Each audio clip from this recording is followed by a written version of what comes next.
Okay, what we're looking at is a water tank. It's an aluminum water tank, with 3/16 thick aluminum water tank with two baffles. It's beautifully built. It's in the new model of the Grand Banks 36. It's a trapezoidal shape at the top and a corresponding trapezoidal shape at the bottom, whereby the bottom is smaller than the top.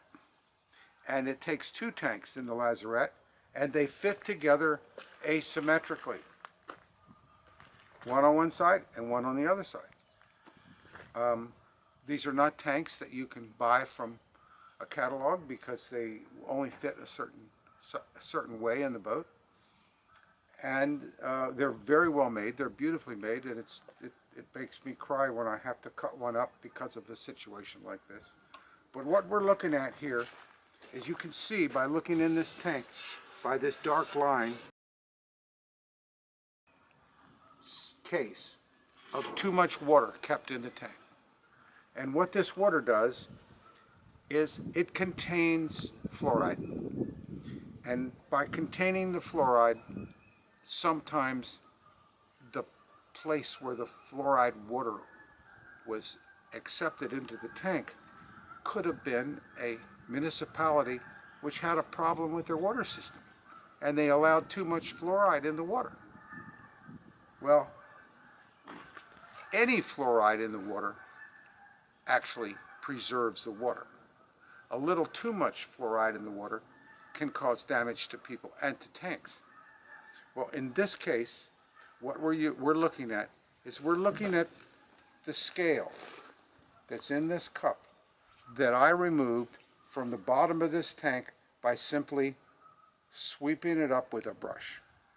And I'm going to put this scale down in the tank.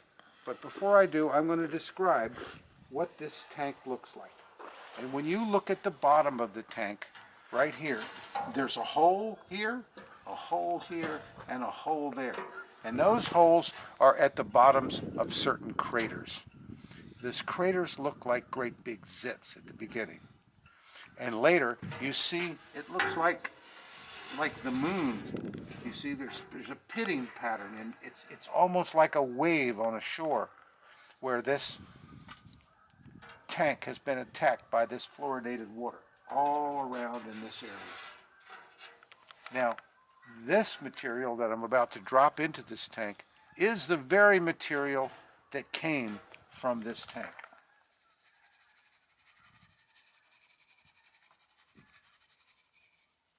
See? And so if you were to take this material and smooth it back out, this tank would start to look healthy again. So, see, now it's starting to return its natural aluminum because we're putting the aluminum back on the tank. See? Now, when you have a tank that's pitted like this, and you would like me to fix your tank, I can go into the tank with my camera and locate this pitting.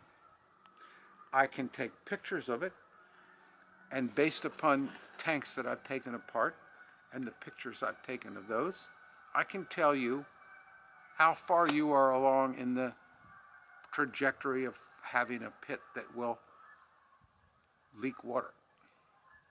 Now, if you would like me to water blast the tank at the bottom, in other words, remove the old material that's been released by this fluoridated water, I would vacuum it up.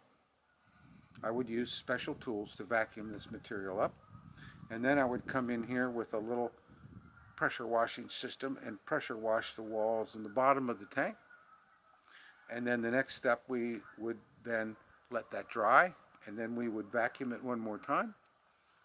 And after that, we're ready to reapply the same material that came off of it. And we can mix it with something like JB Weld and come right in here and trowel it right in place. And the bottom of that tank would probably be good enough to go another 20, 25 years.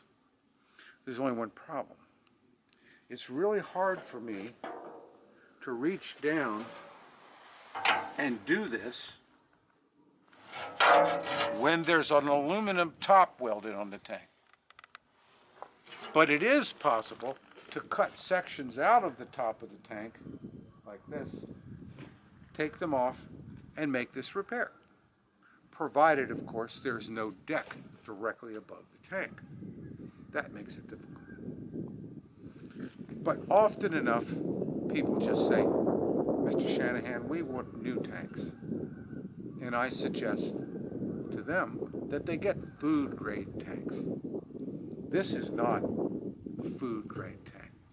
A food-grade tank would be PVC, high-density plastic, high-density polyethylene, in about 3/8 to a half an inch thick and welded together just like this is. And that tank can resist the fluoride. It can resist the other pollutants that are in there. It's easily washed on the inside. So if you're considering the purchase of a boat, like a Grand Banks, that has aluminum tanks or Manel tanks, as some of the older boats had, and you want to have the healthiest, best drinking water. After all, the piping in the Grand Banks is made out of PVC, so why not get some really good plastic tanks?